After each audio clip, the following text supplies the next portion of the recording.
Asseyons-nous.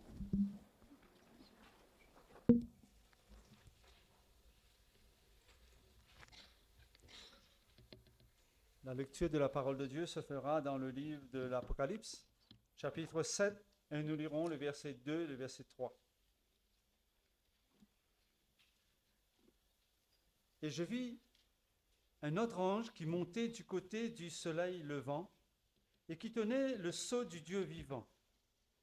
Il cria d'une voix forte aux 4 anges à qui il avait été donné de faire du mal à la terre et à la mer, et il dit: ne faites point de mal à la terre ni à la mer, ni aux arbres, jusqu'à ce que nous ayons marqué du sceau le front des serviteurs de notre Dieu.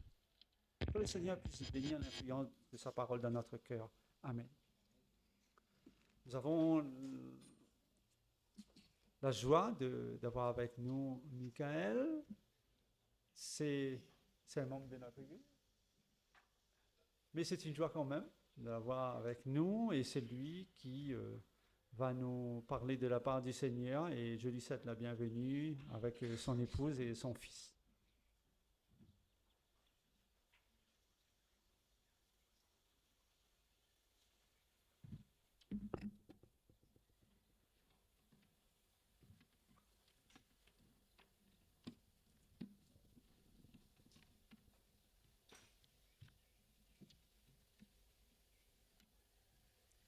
Bonjour à tous, que la paix du Seigneur soit avec vous, que notre Dieu vous bénisse abondamment.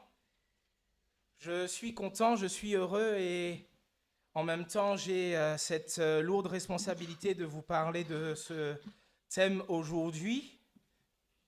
Oui, que vous voyez ici. Bon, j'espère que on verra un petit peu mieux sur les autres choses, mais en tout cas, ce thème du sceau de Dieu que nous avons lu dans le livre de l'Apocalypse par notre frère Elio, au chapitre 7, est un thème vraiment important. C'est Frédéric qui devait prêcher aujourd'hui, et il m'a demandé de le remplacer jeudi. Et quand j'ai réfléchi, mon esprit a été attiré sur une étude que j'avais faite qui résidait en une seule petite page avec quelques versets sur le sceau de Dieu, et cela datait de 2, 3, voire peut-être même 4 années, et je n'étais pas revenu dessus. Et quand j'ai commencé à reprendre cela jeudi, vous pourrez le demander à Florine, après avoir fait cette étude et avoir préparé cela pour aujourd'hui, j'ai eu comme un fardeau sur le cœur, je ne me suis senti vraiment pas bien, j'étais tout tremblant en face de cette révélation que le Seigneur nous donne à travers le sceau de Dieu, et j'espère avoir le temps de vous présenter cela, ou en tout cas que vous me donnerez, que vous m'accorderez cela par le nom de Jésus. Alors invoquons son nom et prions. Notre Père, notre Dieu, que ton esprit soit déversé sur ton Église et que nos cœurs soient attentifs à ce que tu as à nous dire à tous, et que Jésus-Christ soit présent au nom de Jésus. Amen. Alors, dans l'Église adventiste, nous disons, conformément à ce que nos pionniers aussi ont défendu, ont appris, que le sceau de Dieu, c'est le sabbat. Notamment, nous pouvons lire dans le livre Événements des derniers jours, le signe ou sceau de Dieu est révélé par l'observation du sabbat du 7e jour, le mémorial de la création institué par le Seigneur. Et contrairement à cela, la marque de la bête, qui est présente aussi dans le livre de l'Apocalypse, c'est le contraire, l'observation du premier jour de la semaine. Ou encore dans le livre Le Grand Espoir, La Grande Controverse, Tragédie des siècles, le sabbat du 4e commandement est le sceau du Dieu vivant. Alors cela est vrai, mais en tant qu'adventistes du 7e jour, nous arrivons sur cette affirmation beaucoup trop rapidement. Et nous ne voyons pas le découlement logique qui a amené nos pionniers à comprendre cela. Et j'aimerais justement, à travers cette étude, cette présentation, vous montrer combien, quand on dit que le sceau de Dieu, c'est le sabbat, cela est vrai, mais combien toute l'implication qui vient sur cette conclusion que le sabbat est le sceau de Dieu est beaucoup plus fort que cette seule affirmation. Alors, dans le texte de l'Apocalypse, on retrouve dans 2 chapitres cette question du sceau. Dans le chapitre 7, que nous avons lu. Et dans le chapitre 9 aussi, on reparle à nouveau du sceau de Dieu qui est mis sur le front des serviteurs de Dieu. Mais première question à se poser, pourquoi Dieu met-il un sceau? Pourquoi Dieu applique-t-il un sceau? Ce sceau est appliqué sur les serviteurs de notre Dieu, on nous dit. Et ces serviteurs de notre Dieu, en Apocalypse au chapitre 7, sont les 144 000. 144 000 qui est bien sûr un chiffre symbolique. 12 000, déjà avec le chiffre 12 qui parle de cette sélection, les 12 apôtres, les 12 tribus. Et cette question des milliers, de la multitude de ceux qui ont été choisis par le Seigneur et qui ont répondu à l'appel que leur Seigneur leur a donné. Le sceau de Dieu en grec se dit sphragis. Et c'est intéressant de savoir parce que quand Jean va utiliser cette image du sceau de Dieu, il se réfère à l'époque à ce qu'était un sceau. Qu'est-ce qu'était un sceau à l'époque de Jean et qu'est-ce qu'était un sceau même avant l'époque de Jean? Ce mot sphragis était utilisé pour parler d'un cachet, d'un anneau pour cacheter, d'une empreinte, d'un signe gravé sur un cachet, d'une empreinte, d'un cachet sur une lettre ou d'une marque quelconque ou d'un signe. Notamment, on en a retrouvé énormément. On en a même retrouvé celui du roi Ézéchias qui est parlé dans la Bible. Cette découverte a été faite en 2015. Et sur ce qu'on appelle une bulla, c'est ce que laisse justement, quand on place, vous savez, il y a la cire, on place le sceau et il reste justement cette empreinte que le sceau a laissée et c'est ce qu'on appelle une bulla. Et sur cette bulla, il est écrit à Ézéchias, fils de Akaz ou Achaz, roi de Juda. Alors le sceau garantissait à l'époque quoi? Il garantissait l'authenticité de la chose qui a été scellée. L'authenticité de la chose qui a été scellée.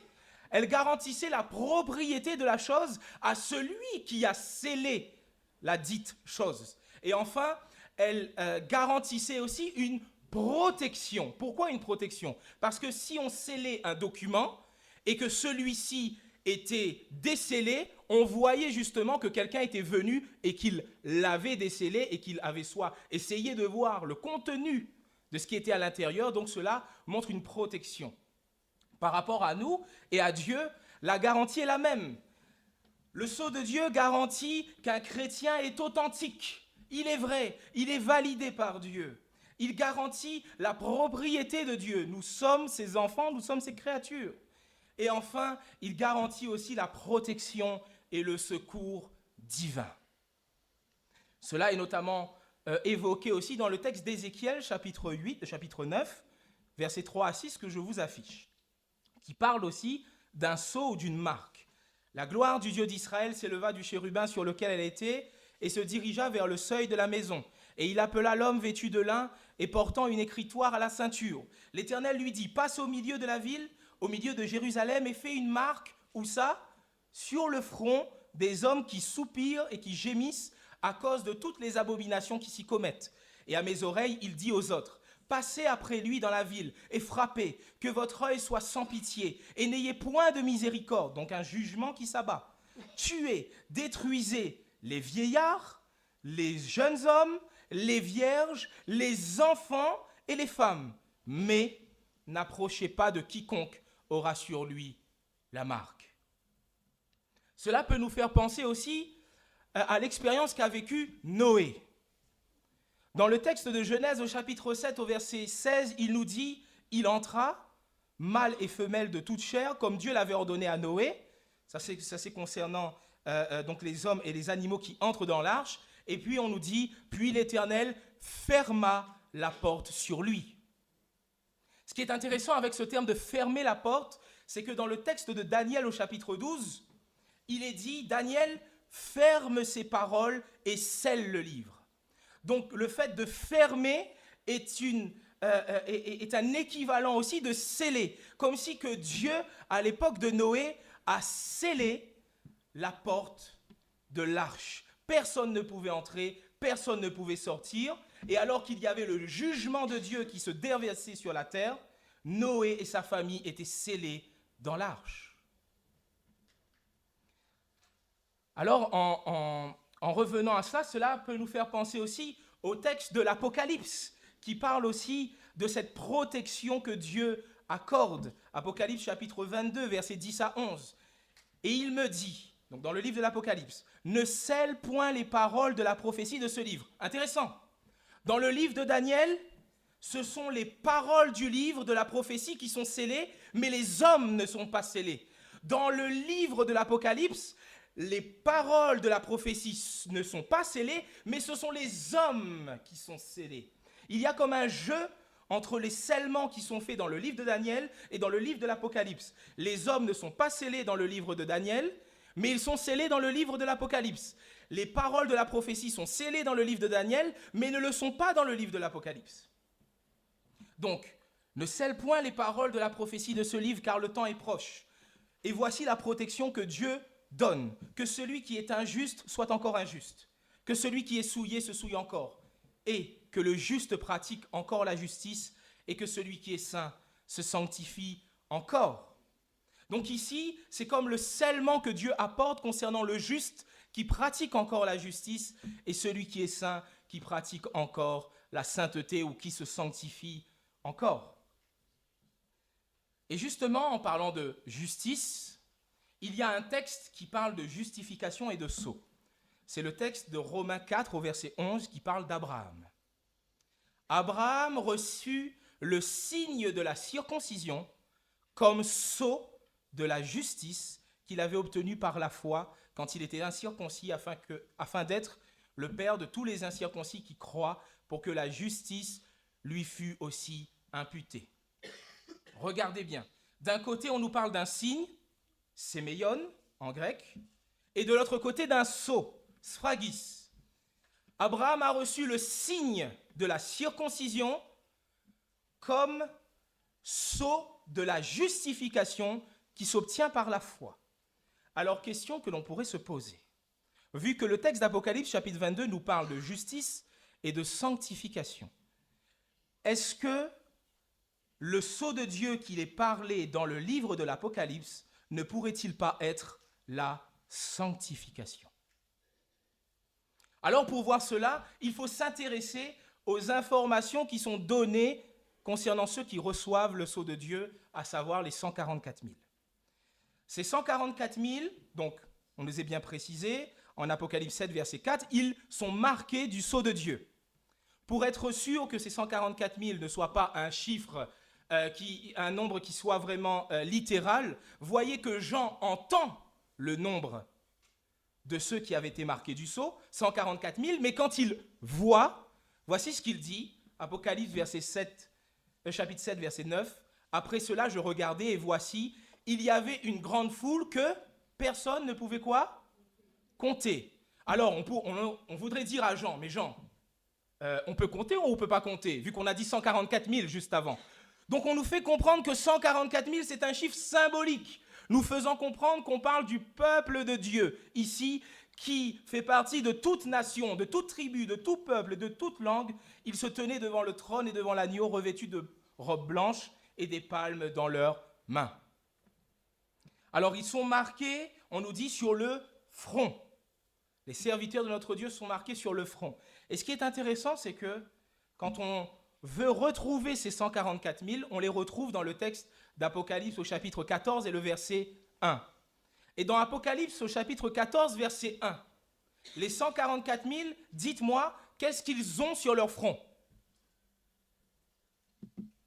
Qu'ont-ils sur le front dans le texte d'Apocalypse chapitre 14, verset 1?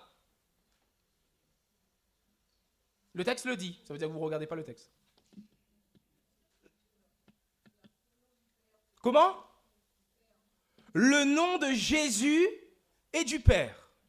Donc le nom de Jésus et du Père est marqué sur le front des 144 000. Or, dans le texte d'Apocalypse chapitre 7, qu'est-ce qui est marqué sur leur front? Le sceau du Dieu vivant. Et qu'est-ce qui apparaît sur leur front en Apocalypse 14? Le nom de Dieu. Alors ce qui est intéressant, c'est que Jésus, en Jean chapitre 17, cette fameuse grande prière qu'on appelle la prière sacerdotale, va dire J'ai fait connaître ton nom aux hommes. Comment Jésus a-t-il fait connaître son nom, le nom du Père aux hommes? À travers son caractère, à travers sa manière d'agir, à travers son obéissance. Voici comment Jésus a fait connaître le nom du Père aux hommes.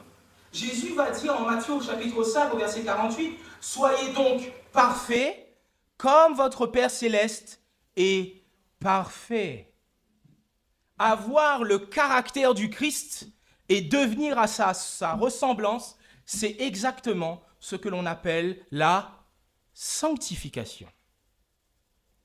Et justement, il y a un lien avec le texte de 1 Pierre qui reprend et qui cite le texte de Lévitique où Dieu va dire « Vous serez saints car je suis saint ». Très bien.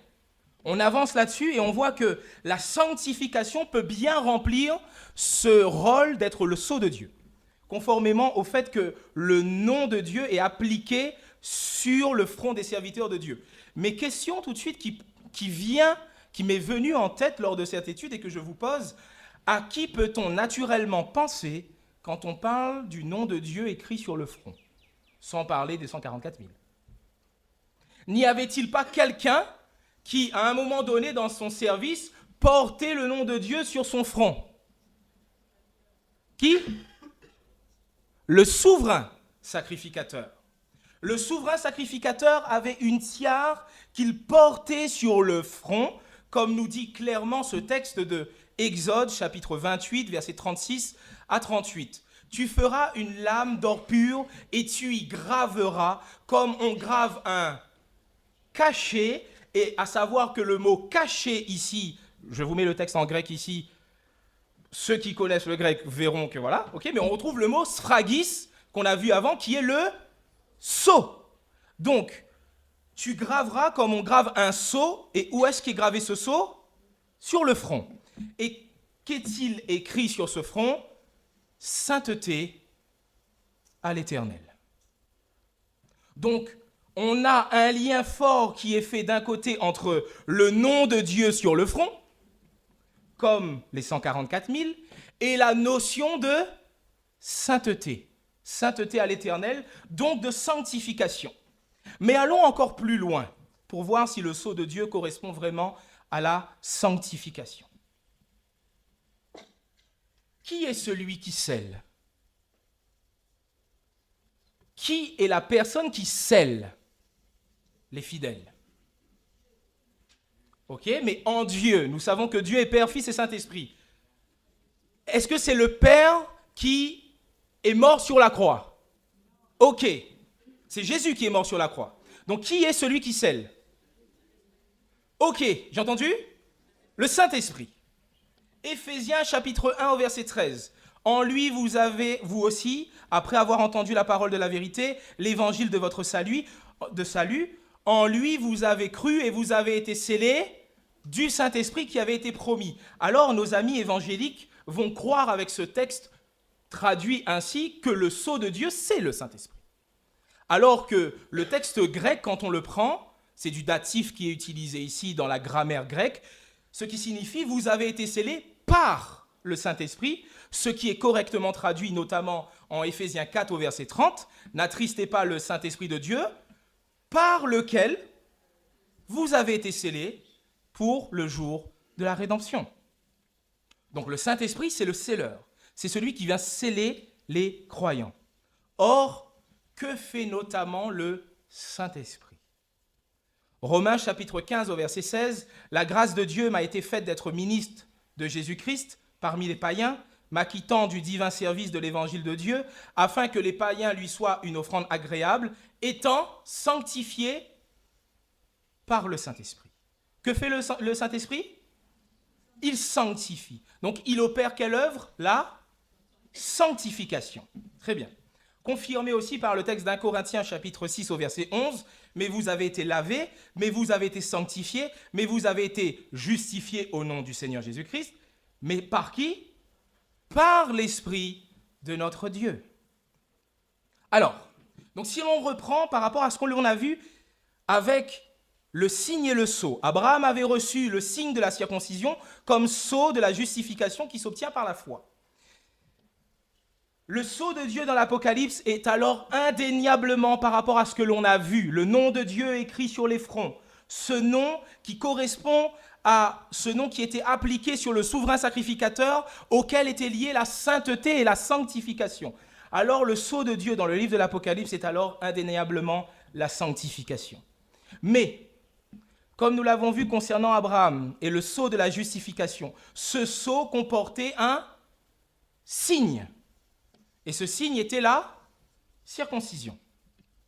Donc nécessairement, le sceau de Dieu de la sanctification qu'apporte le Saint-Esprit comporte lui aussi quoi?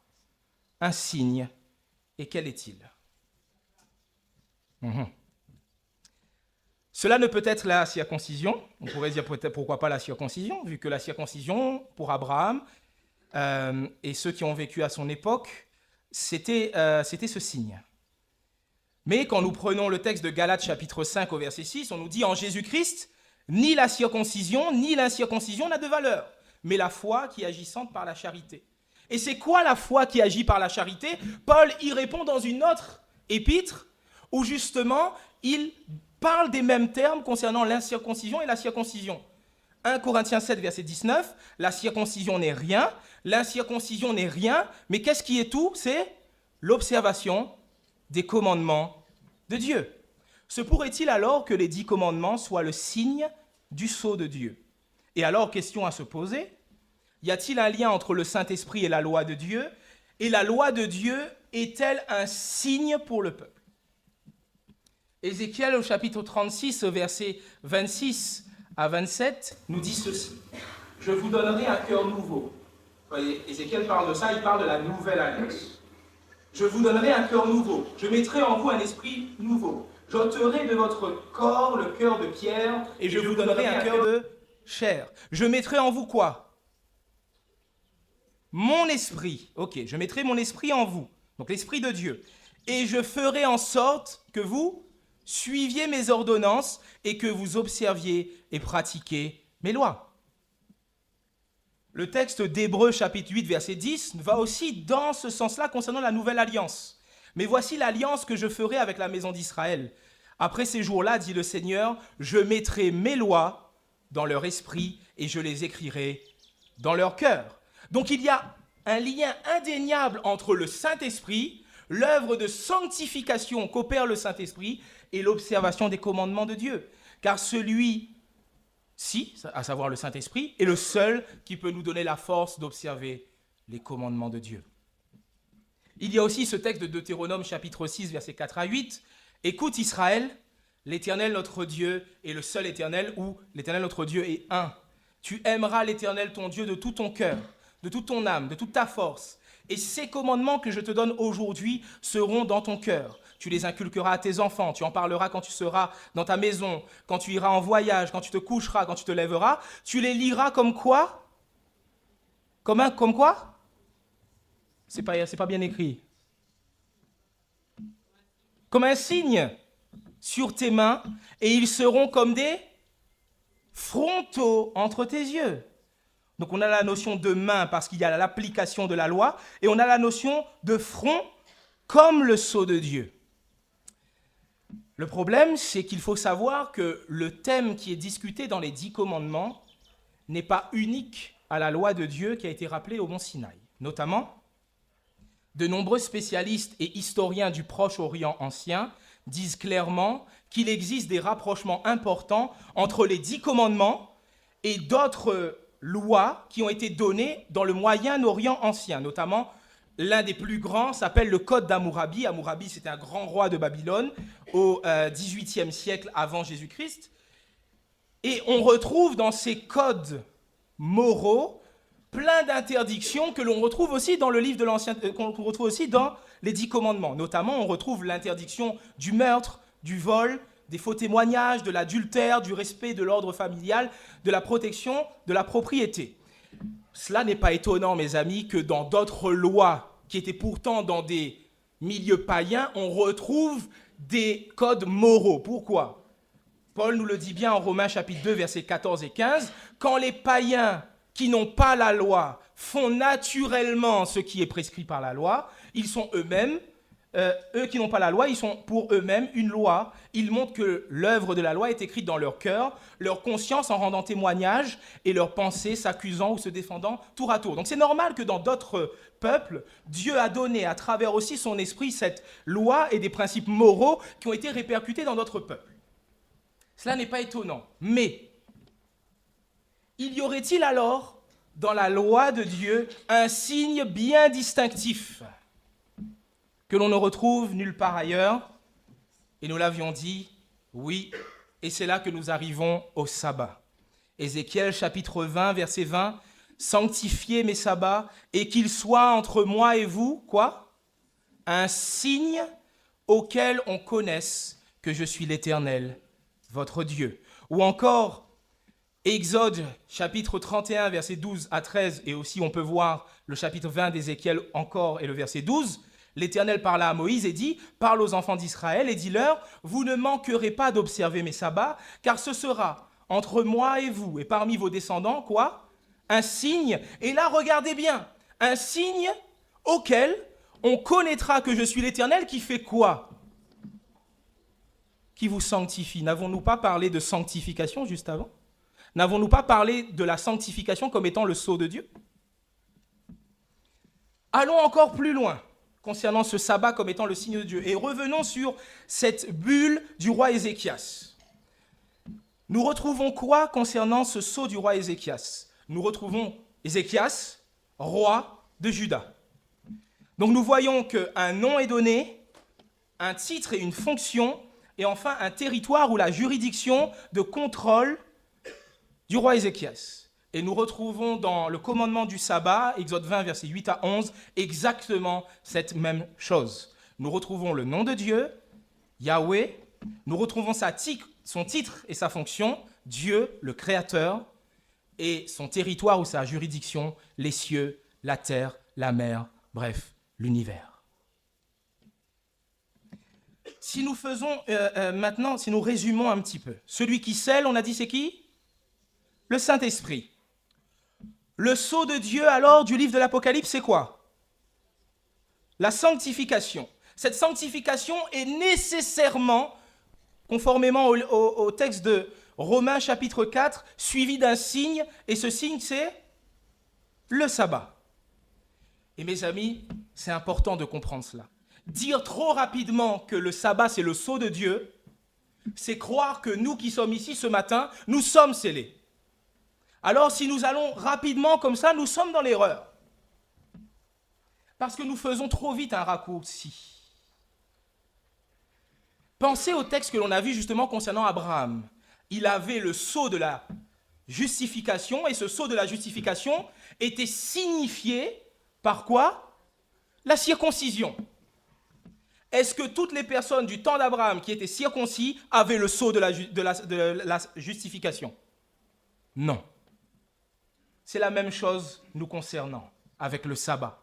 On ne peut être scellé maintenant en connaissant la vérité sans avoir le signe du sabbat. Mais nous pouvons avoir le signe du sabbat sans pour autant être scellé. C'est ce que justement alors Ellen White va dire dans le livre Conseil à l'Église. Ceux qui prétendent observer le sabbat ne sont pas tous scellés. Ils sont nombreux les fidèles qui, même parmi ceux qui enseignent la vérité aux autres, ne recevront pas le sceau de Dieu sur leur front. Ils avaient la lumière, ils connaissaient la volonté de leur maître, ils comprenaient les points de notre message, mais leurs œuvres n'étaient pas en harmonie avec leur profession de foi. Nous ne pouvons être scellés, mes amis, par Dieu si nous ne vivons pas dans la sanctification quotidienne. Nous n'avons pas à ce stade répondu aussi à une question importante. Si le sceau de Dieu, c'est la sanctification, répondons de manière claire, qu'est-ce que la sanctification? 1 Thessaloniciens chapitre 4, versets 1 à 8, voici ce que Paul va dire de la part du Seigneur. Au reste, frères, puisque vous avez appris de nous comment vous devez vous conduire et plaire à Dieu. Déjà, conduire et plaire à Dieu. Et que c'est là ce que vous faites. Nous vous prions et nous vous conjurons au nom du Seigneur Jésus de marcher à cet égard de progrès en progrès. Première chose, concernant la sanctification, de progrès en progrès. Vous savez, en effet, quel précepte nous vous avons donné de la part du Seigneur Jésus. Ce que Dieu veut, c'est votre sanctification. C'est que vous vous absteniez de l'impudicité. C'est que chacun de vous sache posséder son corps dans la sainteté et l'honnêteté, sans vous livrer à une convoitise passionnée, comme font les païens qui ne connaissent pas Dieu. C'est que personne n'use envers son frère de fraude et de duplicité dans les affaires, parce que le Seigneur tire vengeance de toutes ces choses, comme nous vous l'avons déjà dit et attesté. Car Dieu ne nous a pas appelés à l'impureté, mais à la sanctification. Celui donc qui rejette ses préceptes ne rejette pas un homme, mais Dieu qui vous a aussi donné son Saint-Esprit. Donc encore une fois, le lien entre la sanctification et l'Esprit de Dieu. Marcher honnêtement, s'abstenir du mal, aimer les autres, donc observer les commandements de Dieu, qui sont des commandements d'amour. Jésus va dire en Jean chapitre 17 et le verset 17, « Sanctifie-les par ta vérité, ta parole est la vérité. » Et vous savez, quand on fait une étude dûment faite de ce texte-là, on se rend compte, avec les textes originaux grecs et hébreux, et avec une variante textuelle qu'il y a dans certains manuscrits, que Jésus, quand il cite cette parole et qu'il dit « ta parole est la vérité », il fait référence à un texte qui est tiré du psaume 119 qui dit « ta loi est la vérité ». Je vous ai mis tous les textes en hébreu et en grec qui prouvent cela, si vous voulez avoir le truc et si vous connaissez un petit peu. Mais en tout cas, nous apprenons que le fruit de la sanctification, de cette transformation à l'image du Christ, est l'obéissance au commandement de Dieu. Paul va dire en Romains chapitre 6, versets 16 à 17, que je vous cite sans l'afficher, « Ne savez-vous pas qu'en vous livrant à quelqu'un comme esclave pour lui obéir, vous êtes esclave de celui à qui vous obéissez, soit du péché qui conduit à la mort, soit de l'obéissance qui conduit à la justice. Mais grâce soit rendue à Dieu de ce que, après avoir été esclave du péché, vous avez obéi de cœur à la règle de doctrine dans laquelle vous avez été instruits. Grâce soit rendue à Dieu, pourquoi ? Parce que c'est lui qui opère en nous cela. C'est lui qui permet que cela se passe en nous. Comment avoir ce vrai amour ? Comment respecter les commandements de Dieu, même pour nos ennemis ? Comment faire ce que Jésus demande ? Aimez vos ennemis. Bénissez ceux qui vous maudissent, faites du bien à ceux qui vous haïssent, priez pour ceux qui vous maltraitent et qui vous persécutent, afin que vous soyez fils de votre Père qui est dans les cieux. Comment faire cela ? Parce que aimer seulement ceux qui nous aiment, il n'y a rien d'exceptionnel, c'est ce que Jésus va dire. Si vous saluez seulement vos frères, que faites-vous d'extraordinaire ? Mais grâce soit rendue à Dieu, car c'est par son action, grâce à son Saint-Esprit qui nous transforme intérieurement, que cela est capable, que nous pouvons être rendus capables d'observer et d'aimer la loi de Dieu. Aussitôt que chaque membre du peuple de Dieu sera marqué sur son front, il ne s'agit pas d'un sceau ou d'une marque visible, mais d'une pratique quotidienne de la vérité, à la fois sur le plan intellectuel et spirituel, de sorte qu'on ne peut plus s'en écarter.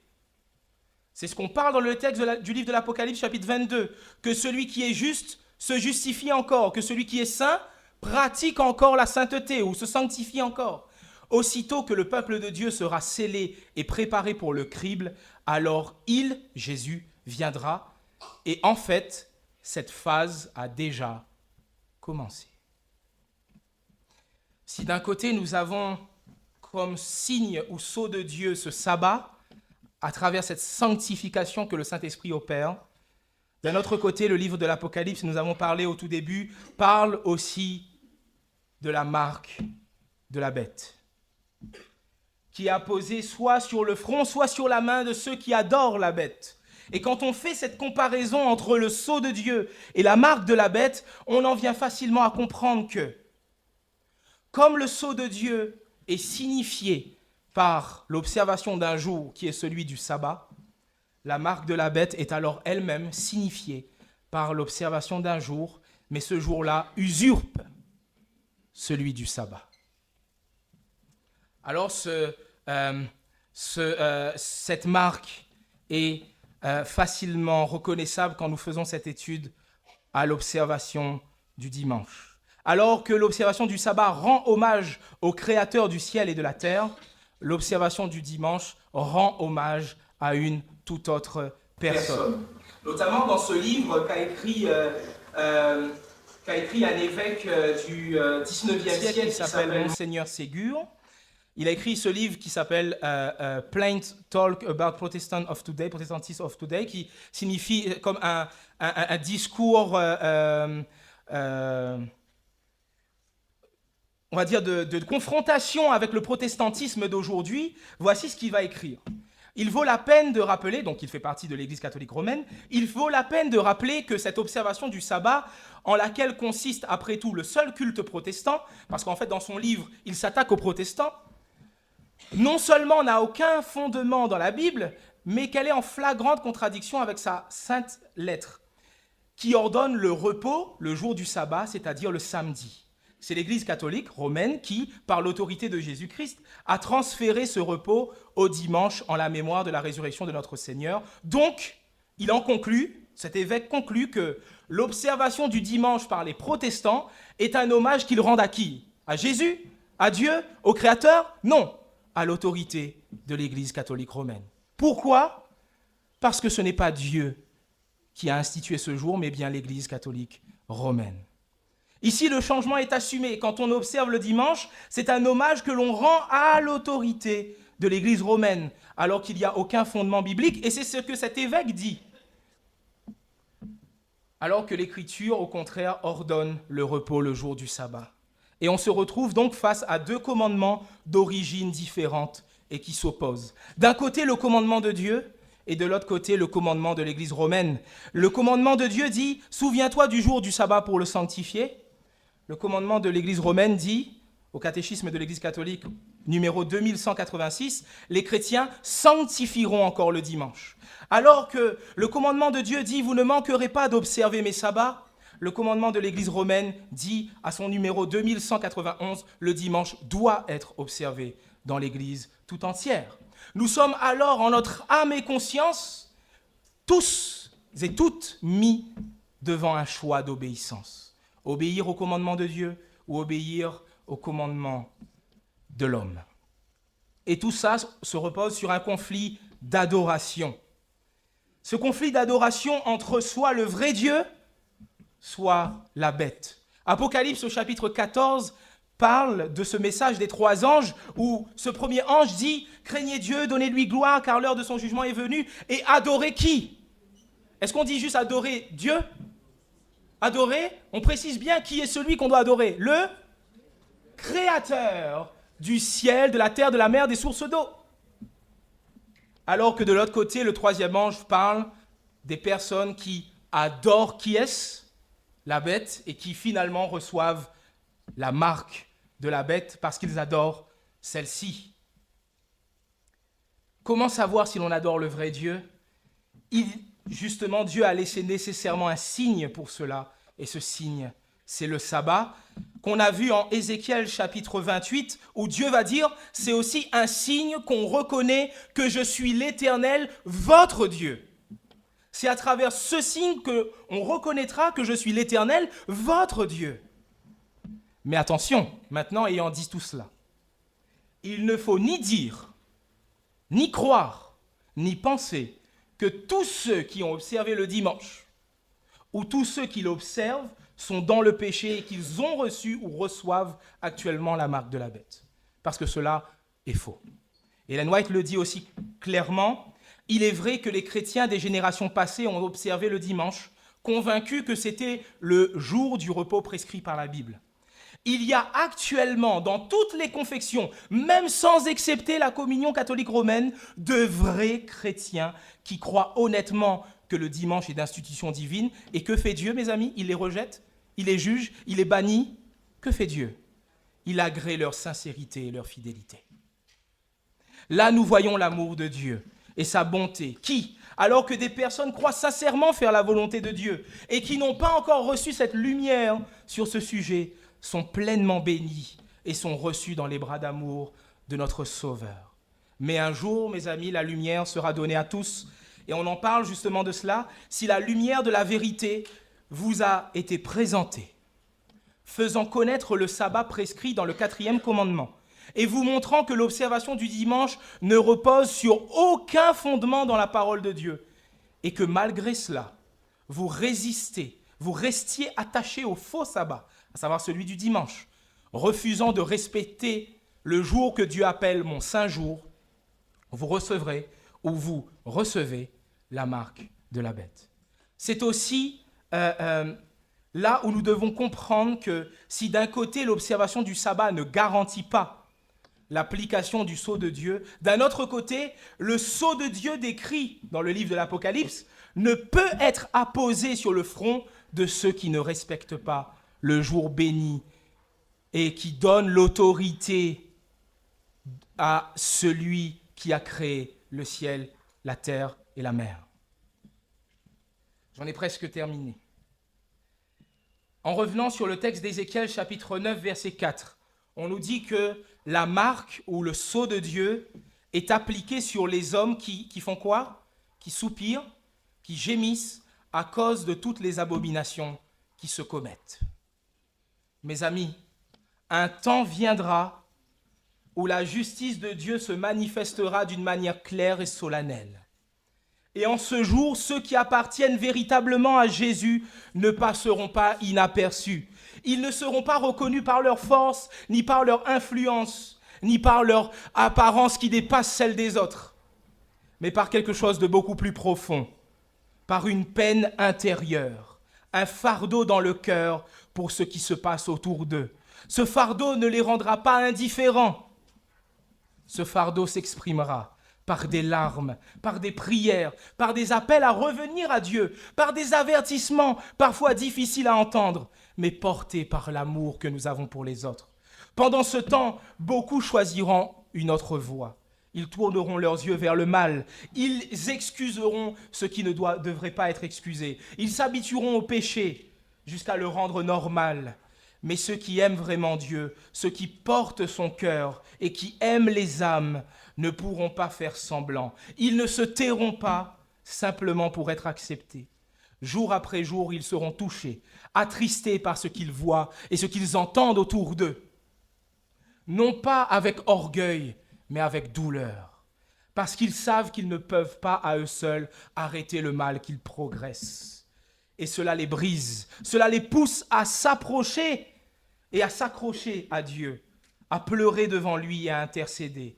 Et ils seront particulièrement bouleversés lorsqu'ils verront que l'orgueil, l'amour de l'argent, l'égoïsme, les mensonges s'installent même au milieu du peuple de Dieu. Et voici une vérité sérieuse. Le sceau de Dieu ne sera pas donné à ceux qui restent indifférents. Il ne sera pas donné à ceux qui ne sont pas touchés par leur propre condition spirituelle, ni par le péché qui est dans le monde autour d'eux.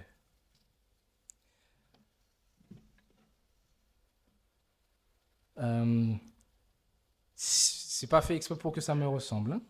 Si, c'est fait exprès pour que ça me ressemble. Et Florine aussi, et Zacharie aussi, pour le coup. Parce que mes amis, amen, je voudrais que ce jour arrive où je veux avoir le sceau de Dieu sur mon front, amen. Recevoir le sceau de Dieu, mes amis. Recevoir le sceau de Dieu, ce n'est pas garder le sabbat. Car plusieurs observent ou semblent observer le sabbat, mais ne seront jamais scellés par Dieu. Car par leur manière de vivre quotidienne, ils ne représentent pas le Christ dans son amour, dans son obéissance. Pour recevoir le sceau de Dieu, qui certifie l'appartenance à Dieu et l'authenticité de notre foi, il faut vivre du Saint-Esprit.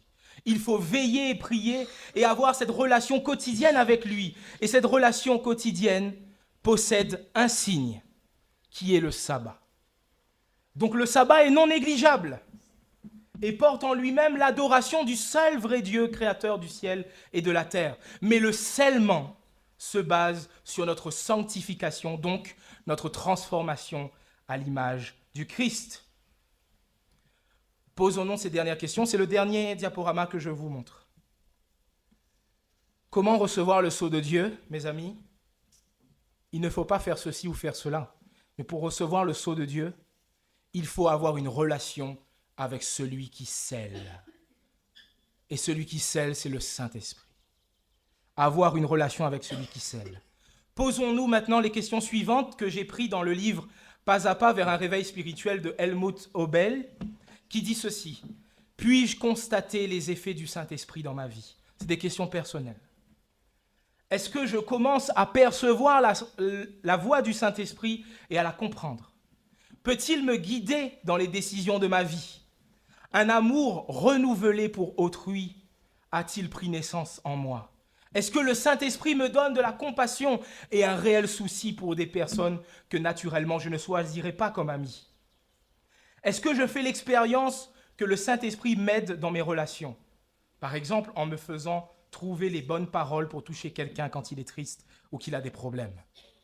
Me donne-t-il la force d'être le témoin de Jésus et d'en amener d'autres à lui? Est-ce que je fais l'expérience que le Consolateur m'assiste dans mes prières et qu'il m'aide à exprimer les sentiments les plus profonds de mon cœur?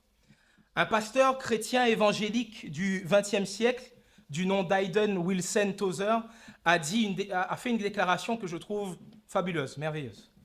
Il dit que si le Saint-Esprit était retiré de l'Église aujourd'hui, 95% de ce que nous faisons continuerait et personne ne remarquerait la différence. Si le Saint-Esprit avait été retiré à l'Église à l'époque des apôtres, 95% de leurs activités auraient cessé et tout le monde s'en serait rendu compte. Maintenant, moi je pose la question par rapport à nous. Si le Saint-Esprit nous était entièrement retiré, là maintenant, est-ce que nous et ceux qui nous entourent verraient la différence chez nous ou cela ne changerait complètement rien du tout? Bonne nouvelle, mes amis, le Seigneur est bien plus disposé à nous donner le Saint-Esprit que nous le sommes à donner de bonnes choses à ceux que nous aimons. Amen. Alors, demandons et demandons sans cesse, et le Seigneur qui est fidèle nous donnera en abondance. Oui, le sabbat est le signe du sceau de Dieu. Quelqu'un ne saurait avoir le sceau de Dieu sans observer le sabbat. Mais ce n'est pas parce que nous observons le sabbat que nous aurons le sceau de Dieu, mais bien parce que nous avons une relation avec celui qui scelle, à savoir le Saint-Esprit. Amen.